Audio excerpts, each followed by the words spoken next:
Não esqueça de se inscrever no canal, ativar os sininhos e deixar aquele super like. Eu tive o Lucas com 17 anos. Eu era uma menina assim, eu era muito ingênua, diferente das meninas de 17 hoje em dia, que são muito mais ligadas pra frente, antenadas, têm muito mais repertório de vida.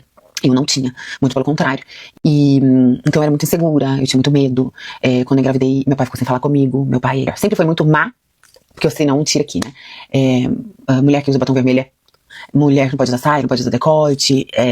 Ele era assim, foi a criação dele assim, há outros tempos, outro tudo, não, sem julgamentos. Amo meu pai, sou muito grata a tudo que ele fez, como ele me criou e etc e tal. Mas isso me fez crescer de um jeito completamente diferente, né? Cada um tem uma criação. E quando eu descobri que eu tava grávida, eu tinha certeza que meu pai ia me matar, de verdade. E aí ele ficou sem falar comigo, durante muito tempo ficou sem falar comigo quando eu engravidei. E foi muito difícil. Inicialmente, enfim, eu não tô pra falar sobre mim, mas eu quero falar sobre o meu filho. Mas o que eu queria dizer é que ao mesmo tempo que foi muito difícil ser mãe aos 17, sozinha, solteira, tinha que ralar, tinha que pegar ônibus, metrô, onde eu sofria, era encoxada, sofria, enfim, um monte de questões, ralei pra ter grana, pra sustentar ele, pra dar tudo que ele queria, porque ele era uma criança, quando eu também era uma criança. Ele pedia coisas que ele via na TV, quando eu não necessariamente tinha dinheiro pra dar. Então, ver o meu filho casando e virando um homem maravilhoso, eu não sei dizer, assim, como que não cabe no meu coração, porque às vezes eu penso que tinha tudo pra dar errado, porque eu podia ter sido uma mãe muito melhor, mas eu não tinha recurso, eu não tinha subsídio, e quando eu falo de recurso, eu não tô falando só de recurso financeiro não, tá? Eu tô falando de repertório emocional, de entender sobre maternidade, de saber. Eu dei mamar pra ele no peito como eu pude.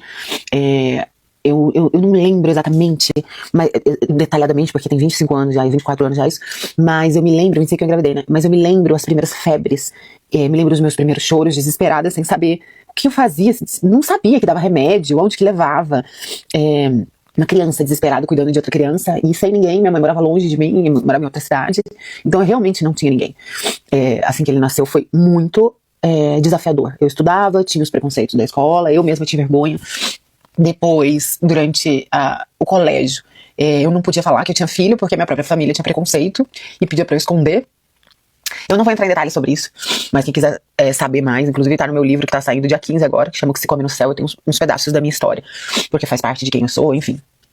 E eu fiz do jeito que deu, enfrentando do jeito que dava, os preconceitos dentro da minha própria família, entregando o que eu achava que era possível, o máximo de amor que eu tinha. Depois, mais pra frente, eu comecei a trabalhar e eu entregava tudo que eu podia também financeiramente pra ele, com pouco que eu tinha. Eu lembro que eu pagava em parcela de vezes pra trazer os brinquedos que ele queria, as coisas que ele queria. Mas eu acho que, de modo geral, se eu pudesse refazer, faltou muito. Faltou muita presença, faltou muito afeto, porque eu acho que eu não tinha nem pra mim, quanto mais pra ele.